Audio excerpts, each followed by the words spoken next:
Olá, boa noite. Estamos chegando na sua casa com um programa recheado de informações e entretenimento. No quadro da Coach, aprenda a elaborar um currículo. Um pequeno detalhe pode fazer toda a diferença no resultado final.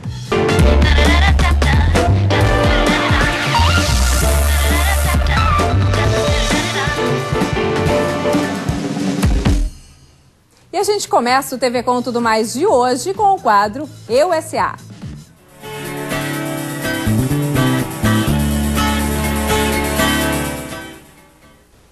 Conosco, Carolina Linhares, coach do programa. Boa noite. Boa noite, tudo bom? Tudo bem, obrigada. Carolina, muitos profissionais perdem oportunidades de trabalho por não saber elaborar corretamente um currículo? Com certeza.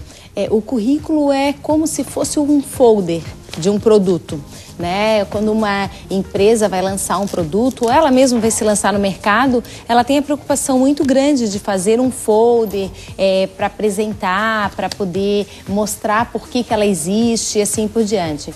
E é incrível como as pessoas que estão passando por um momento de transição de carreira, elas não se dão conta o quanto o currículo é esse instrumento valioso para a apresentação dela no mercado. É impactante, né? Na verdade, é a primeira via de apresentação. Se o teu currículo não impacta algo positivo, se o teu currículo não gera uma diferença na tua apresentação, já fica de lado. Vai ser mais um currículo. Então, muitas vezes as pessoas não sabem por que elas não estão conseguindo recolocação e, às vezes, o ponto principal pode ser a maneira a qual elas escreveram um currículo. A gente escuta muito falar hoje em dia que o currículo deve ser breve, objetivo. É assim mesmo? Olha, existiu há uns anos atrás algo que dizia que o currículo tinha que ter até 2 folhas, né, 2 páginas. Na verdade, eu acho que é uma regra que não tem tanta efetividade, porque o que vale num currículo é o conteúdo do mesmo. Pode ser que tenha currículos que a pessoa consegue expressar, diferenciar e personalizar um currículo de uma página, como pode ser que uma pessoa tenha tanto conteúdo já vivido em sua vida, tanta experiência, que precise de 3 páginas para o currículo. Então não há uma regra nesse sentido. O que a pessoa realmente precisa se dar conta é que o currículo tem que contar a trajetória profissional dela. Então vamos fazer o seguinte, você de casa pegue caneta e papel e anote as dicas aqui da coach Carolina Linhares. Bom, para a gente começar, o objetivo descrito no currículo, ele deve ser específico ou generalista? Então, de preferência específico. Por quê?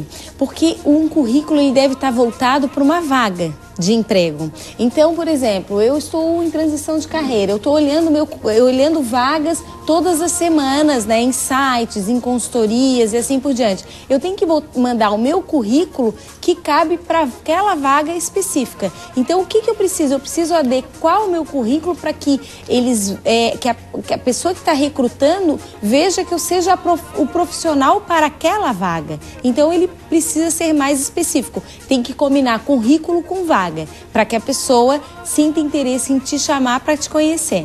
Entendi. Não adianta colocar a atividade que o profissional, a empresa procura lá por último. Não. O currículo, quanto mais específico ele for para a vaga em questão, melhor é. Porque exatamente a recrutadora, ela recebe 50, 100 e às vezes 300 currículos, né? Então, o que faz ela escolher um ou outro? É realmente quando ela vê, pô, esse candidato é exatamente isso que eu preciso para a vaga, né? Que eu estou buscando. Tá? Então, quanto mais específico a vaga, melhor é. E o currículo, ele pode ser usado para diferentes oportunidades? Sim, pode. Eu posso ter um currículo e eu usar para várias vagas, né? Só que, como eu falei, sempre que possível eu poder mexer ele, tornar ele um pouco mais desenhado para a vaga em questão, melhor. Mas eu posso usar um currículo para várias oportunidades, desde que todas façam parte do meu planejamento de carreira. Né? Não adianta eu estou buscando uma vaga na área de RH, que é algo que eu sempre estudei, e eu de repente mandar o meu currículo para designer. Certo. Né? Não tem cabimento. Carolina, que tipo de resultados ou conquistas valem para um currículo de hoje em dia? Isso é muito interessante, porque isso é algo que quase que todos os candidatos esquecem de colocar no currículo. Nós devemos transformar as nossas conquistas em questões, em indicadores numéricos, tá? No currículo. E as pessoas não fazem isso.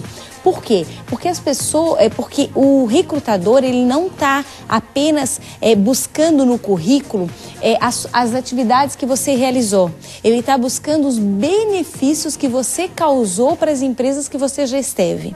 E geralmente isso eu consigo transformar em número. Por exemplo, aumentei 80% da minha carteira de cliente atendida. Fidelizei 20% da carteira de cliente que existia na organização.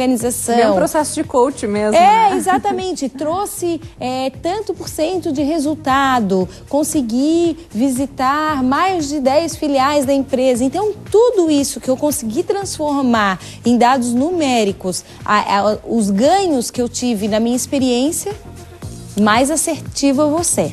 E quando a gente vai colocar no currículo a parte lá de idiomas, como identificar, né? Isso é bem importante também. O meu conhecimento preciso colocar todos os cursos que eu fiz, aonde? O que é necessário? Não, a questão de idioma não é necessário botar os cursos, mas é necessário ser bastante fidedigno com o seu nível. Porque as pessoas às vezes colocam o idioma, por exemplo, intermediário. Aí o entrevistador diz, olha, vai precisar fazer uma entrevista, você consegue? Olha, consigo. Aí ele vai lá na entrevista, na primeira pergunta ele não consegue responder, né? Então assim, o intermediário que ele estava entendendo era o intermediário para viagem. Quando a gente vai falar o intermediário no currículo, é o intermediário para o trabalho. Então eu já entendo, eu já falo, pode ser que eu não seja fluente ainda, mas eu já consigo estabelecer uma comunicação. Então o que eu indico? Se a pessoa tem dúvida quanto ao seu nível, que ela possa ou fazer um teste online na internet para conseguir se nivelar, ou buscar junto a um professor do idioma para que ela possa entender em que nível ela está, para que ela seja bem real, porque fica chato e queima para futuras oportunidades ele colocar que ele tem um nível no idioma e ele for um nível muito abaixo. Tem que ser muito verdadeiro. Tem que ser sempre verdadeiro. Mentir no currículo é a pior estratégia que um candidato pode fazer, né? Então, assim, obviamente que ele pode omitir algumas coisas. Por exemplo, uma experiência curta. Deve colocar no currículo? Não, não precisa. Uma experiência curta que não causou impacto na tua vida profissional, não precisa, pode ser omitido esse dado. Agora, mentir, né, dizendo que tu fez alguma coisa que tu não fez, porque aí a empresa pode checar. Ou dizendo, aumentando, porque essa questão que eu falei dos números, aumentando o índice na questão da minha qualificação, do que eu já trouxe de benefício para as empresas, não é bacana, porque tudo isso pode ser tirado a referência e ficar ruim para o candidato. Como é que eu posso listar as minhas competências? O que é necessário assim, colocar no currículo em relação às competências? Então, isso também é uma outra pergunta bem interessante. Por quê? Porque todas as pessoas colocam, possuo liderança, sei trabalhar em equipe, sou comunicativo e assim por diante. Então, colocar essas competências é muito básico, quase que todos os currículos têm isso. O que eu sugiro? Em vez de listar essas competências, trazer dados reais, experiências que você teve com essas competências e transcrever ali no currículo. Por exemplo, liderança. Então, já liderei uma equipe de 8 pessoas, né? Tive a oportunidade de exercer o cargo de liderança durante 2 anos e meio com uma equipe de tantas pessoas. Consegui aumentar a minha equipe. Traz dados no sentido das tuas competências. Comunicativo, possuo habilidade e já exerci palestras, treinamentos, reuniões e assim por diante. Eu estou falando das minhas competências de uma forma vivencial, de experiências que eu tive a oportunidade de vivenciar. Então esse também é um dado bem interessante. Então não liste as competências, traga experiência de competências que você viveu nessas habilidades, né? Para que possa o seu currículo ser mais real. O currículo tem como objetivo o fim o quê? Quando a gente recebe um folder, a gente olha aquele folder e a gente se interessa ou não pelo produto.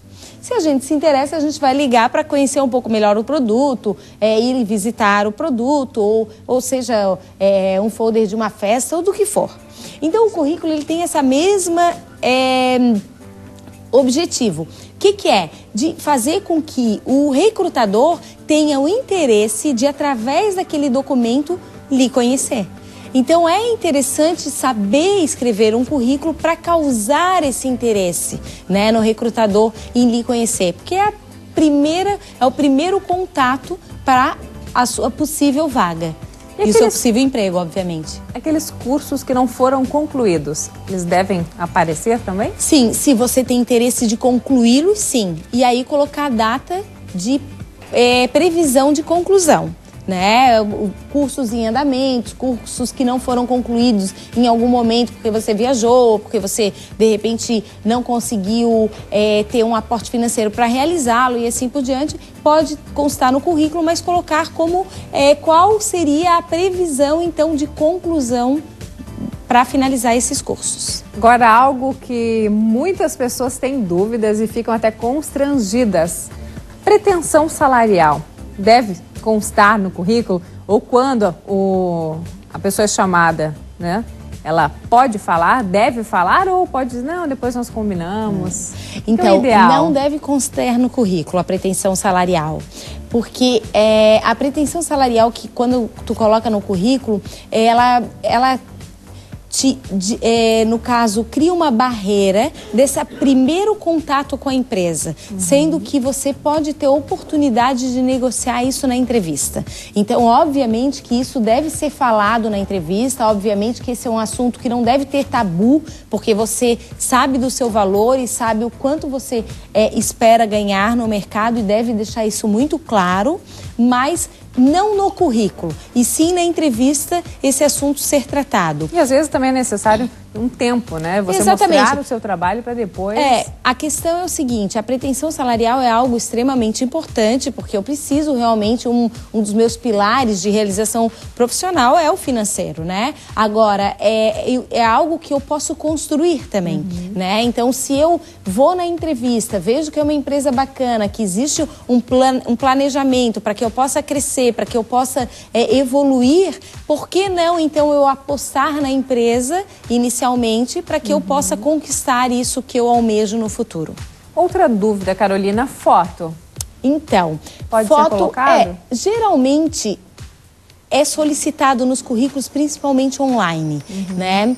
Mas eu penso que não é necessário. Ninguém gosta de foto 3x4, né? Ninguém gosta de foto 3x4. Agora, é melhor não ter foto do que botar uma foto, por exemplo, numa mesa de churrasco, abraçado num ursinho de pelúcia, de biquíni. E é muito comum a gente ver essas fotos, né? Nos currículos, as pessoas pegam a própria foto que está ali no Facebook e colocam no currículo. São coisas totalmente diferentes. Então, assim, se for uma foto, que seja uma foto que lhe apresente bem profissionalmente. Senão, é melhor não ter foto. Com certeza. Eu vou pedir para o nosso sonoplasta levar um microfone ali para os convidados. Eu vou fazer uma última pergunta para a Carolina e depois a gente discute essa questão das fotos. Então, quais são os dados necessários e importantes que não podem faltar no currículo, Carolina? Então, por ordem. Assim. Por ordem. Primeira questão, o objetivo. O que eu pretendo com essa organização? O que eu posso, me disponho a com o meu trabalho, contribuir para a organização. Depois eu coloco as minhas principais resultados e competências, né? Então, possuo experiência em tal e tal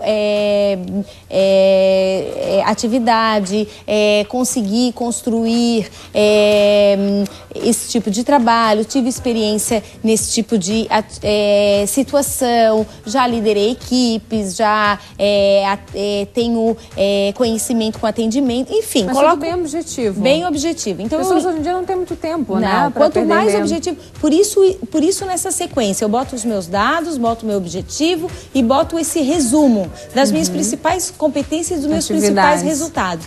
Depois, então, eu listo a minha formação, o que eu possuo como formação, tanto como graduação, pós-graduação e assim por diante. E depois eu coloco as atividades que eu exerci com as principais funções. né? E embaixo eu posso ter lá informações adicionais, como disponibilidade para viagem, como possibilidade de mudança, né? De residência, enfim, coisas que eu acho que são importantes o recrutador conhecer do meu perfil. Deixa eu aproveitar que você falou aí na foto e dar uma boa noite aqui para os convidados. Jordane Marques, que é administradora. Tudo bem, Jordane? Boa noite. Boa noite. E o Kleber Valério, fotógrafo. Tudo bem, Kleber? Bem-vindo. Tudo bem, tudo jóia. Kleber, para você que é fotógrafo, a foto revela muito a personalidade, né? E assim como pode favorecer um profissional que está em busca de trabalho, também pode ser determinante, né? Para prejudicá-lo. Sim, a fotografia tem muito a falar de cada pessoa, principalmente do que ela busca, né? Então, quando você vai fazer uma foto, mesmo que seja uma 3x4 para uma entrevista, para um emprego, que seja, quando você vai fazer isso, primeiro você tem que ter em mente qual o teu objetivo. Porque quando você pensa no teu objetivo, o teu rosto, o espelho do que você está querendo vem através dos olhos. E a face vai falar isso. Então, se você não tiver um pensamento definido do que você vai fazer, na hora que você tira foto, como a Carolina falou, vem foto de qualquer jeito. Então vem fotos do Facebook, o pessoal tira as fotinhas de máquinas amadoras e com isso você tem uma imagem distorcida de quem é aquela pessoa. Então, dependendo do profissional ou da foto que você coloca, você pode pode ser um ótimo profissional, mas com uma foto mal feita, essa pessoa pode não conseguir o emprego ou a vaga que deseja devido àquela imagem que ele está passando. Uma foto, às vezes, simples, já basta, né, Jordane? Basta. Nós tivemos uma experiência agora há poucos dias, nós selecionamos secretária para o nosso estúdio fotográfico. O nosso estúdio fotográfico é especializado em foto sensual feminina e nós anunciamos dessa forma nos grupos de emprego. E vieram aproximadamente 100 e-mails com os currículos digitais das meninas. E em boa parte deles veio fotografia completamente inadequada. Fotografia de balada, fotografia em posições mostrando seus atributos físicos. E não era esse o nosso objetivo. Isso é muito comum, as pessoas riem quando a gente comenta, mas nós, quem trabalha com recrutamento, seleção, é muito mais comum ter fotos inadequadas do que ter foto adequada ou não ter foto. E dependendo da foto, da imagem, o profissional de RH já descarta. Então as pessoas, elas têm que se preocupar com esse documento de apresentação que é o currículo. Poxa, a pessoa ela teve todo um esforço de enviar o seu currículo para vaga, né? Ela está procurando trabalho, ela está precisando, mas ela não se preocupa, né?